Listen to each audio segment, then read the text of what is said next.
Welcome to the 15th episode of Skyrim Cut Content. In this episode, we'll be looking at some removed content from the quest Lights Out. This varies from little cosmetic changes to basically half of the quest getting removed. We're located at Solitude, Skyrim's capital. Near Solitude's busy market are shops, and where shops are bargain hunters. One of these so-called bargain hunters is Jari Ra, an Argonian with an interesting offer for you. He requests that you put out the fire of the Solitude lighthouse.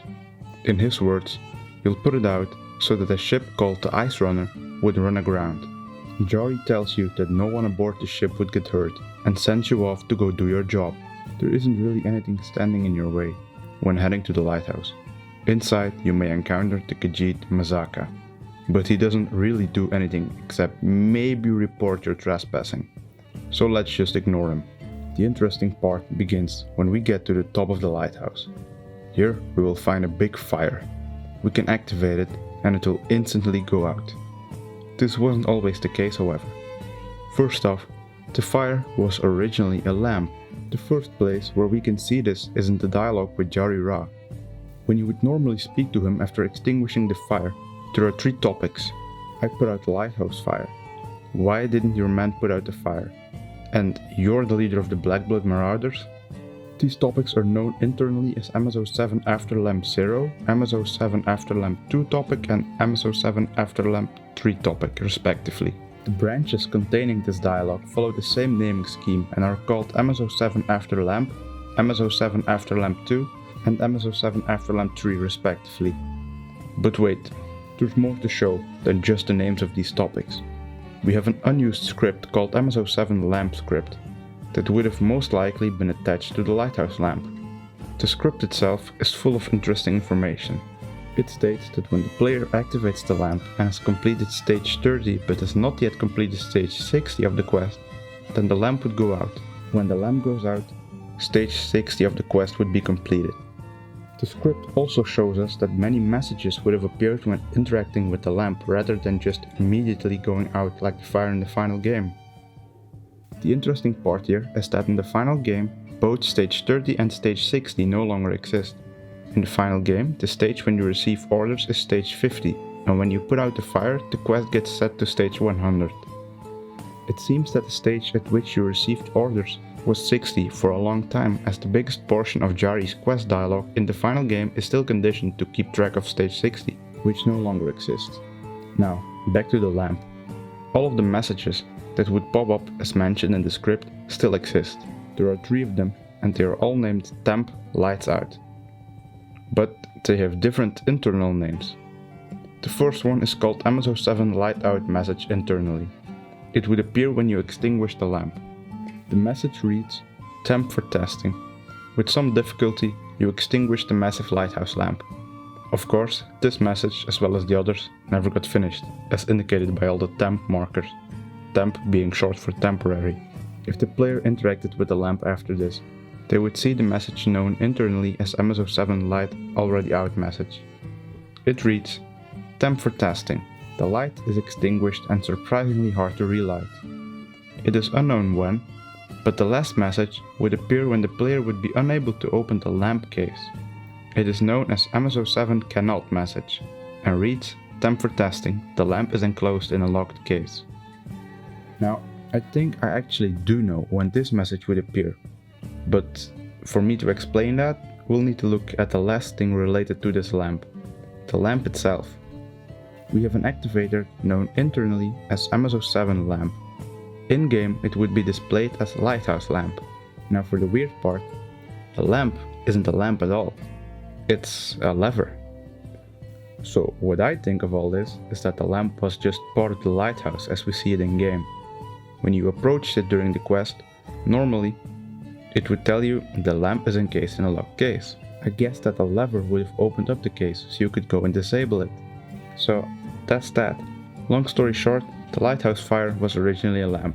Before we get to more removed content, let's catch up with the story. Now that the fire, or lamp, is out, you need to report to Jari Ra.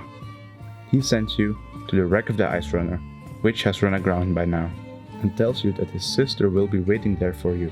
Interestingly, after his explanation, Jari may tell you, Get moving. I'll see if I can't delay any patrols out there.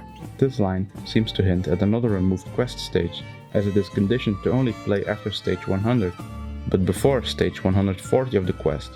As you could have guessed, stage 140 no longer exists, and this line is the only time it gets mentioned. Now, to get to the most interesting part of the removed content. Once we arrive at the ship, we'll be able to see that the Blackblood marauders have plundered it, and that the crew is dead. One of the bandits sends you inside to speak with Dija. Not long after, you'll be betrayed and have to fight your way out of the ship. This wasn't always the case, however. There was once more of a hero option available to those that wanted it. Originally, when you got to the ship, you would have been halted by a man named Captain Vault. Who is Captain Vault, you ask? Well, you likely know him under a different name. Captain Aldous. Not going to spend a lot of time on this story.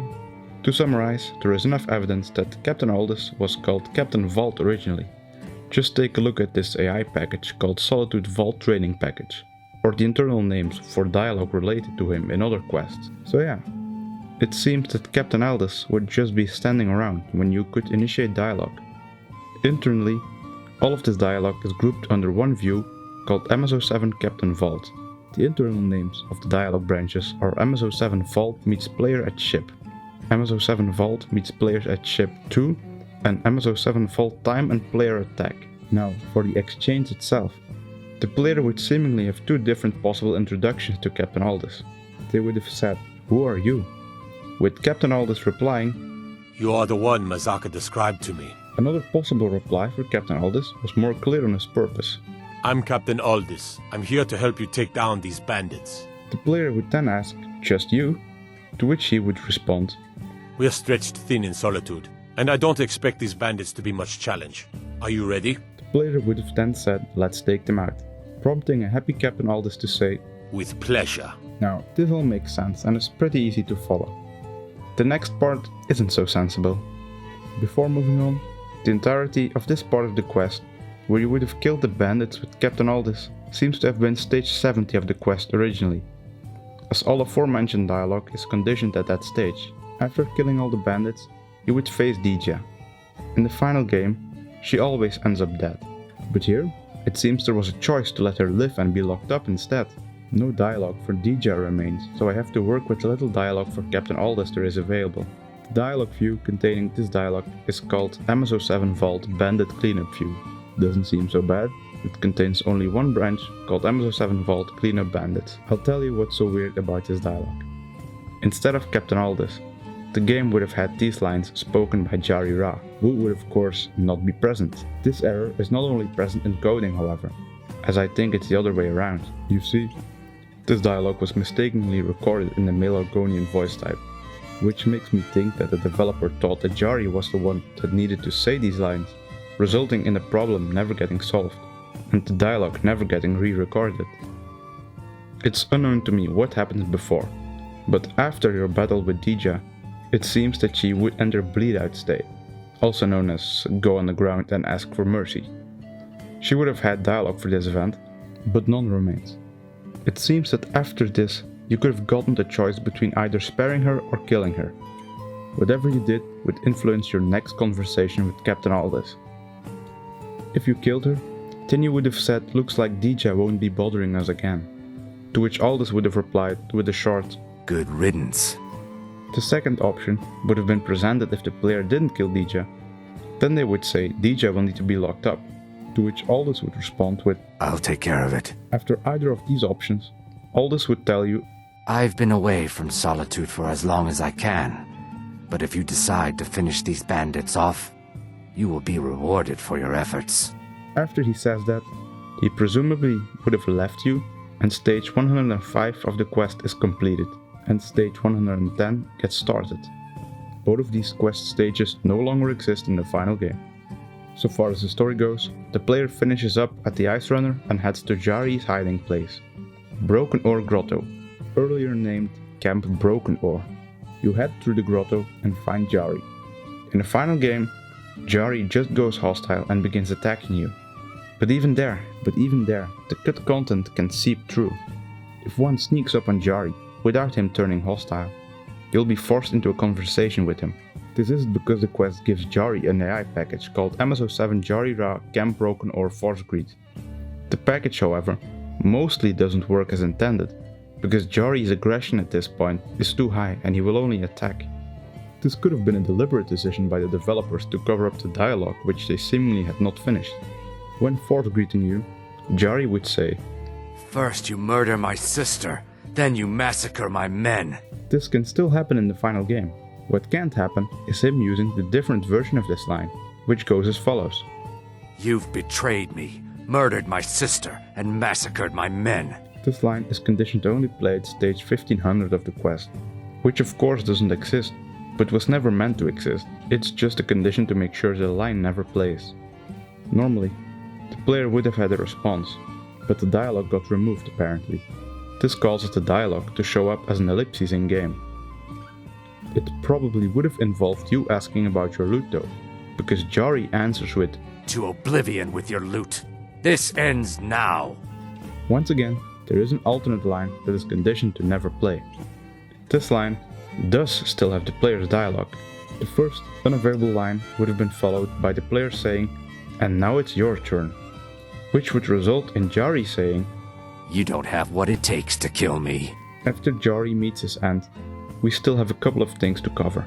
In the final game, your loot is hidden in a normal chest labeled Ice Runner chest. Originally, this was a unique chest labeled Shipwreck Loot. It would have likely contained a specific reward, but what it was is unknown since the data for the chest's loot has been removed.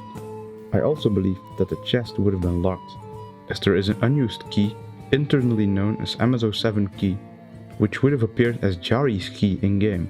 I believe it was to be found after Jari's demise to open the chest. The chest also has a message left over from the testing phase, internally known as MS-07 Open Chest Message. Its title reads, Temp Treasure. The message contains the following. Temp for testing. Inside is treasure. Quest ends. Well yes, our quest is over. Or is it? We actually would have had the chance to return to Captain Aldous after dispatching Jari. In the dialogue view, known as MS-07 Vault Reward, we find the branch MS-07 Vault Reward Greed. You could have told Aldous, "I've dealt with the rest of the bandits," to which he would have said, It's appreciated. The captains around here will have one less thing to worry about. Here's your reward. When he says this, the quest would have been set to the now different stage 200 to end the quest. You would also receive 200 septims. Now for the finale. We still need to clear something up. In the script, simply called MS-07 script, we find two quest conditionals. It checks if the player worked with Masaka and the guards or not. But this is rather strange, as I don't know how exactly Masaka would have tied into this. Aldous mentioned him too in the very beginning. Based on Aldous' dialogue, I'm guessing that there was an option to confess what you're up to Masaka and he would send Captain Aldous to help you. But it doesn't seem to have always been Captain Aldous as your backup. In the unused form list MS-07 NPCs, we find everyone needed in the quest. Now, just because the list is unused, that doesn't mean it's not important. Bethesda often makes use of such a list, just to group a bunch of NPCs together for convenience. We can see Blackblood Marauders, Masaka, Jari and Dija, but no Captain Aldous. In his place is Legate Rika. Would the Legate really be the one to accompany you during this quest originally? That seems pretty awesome. And that's really all there is to say about removed content of Lights Out. I hope that I've just educated someone somewhere about Skyrim's Cut Content, and then I'm happy. I would love to hear everyone's thoughts and or requests in the comments below, and until next episode. We have enough content to keep us going for a long while.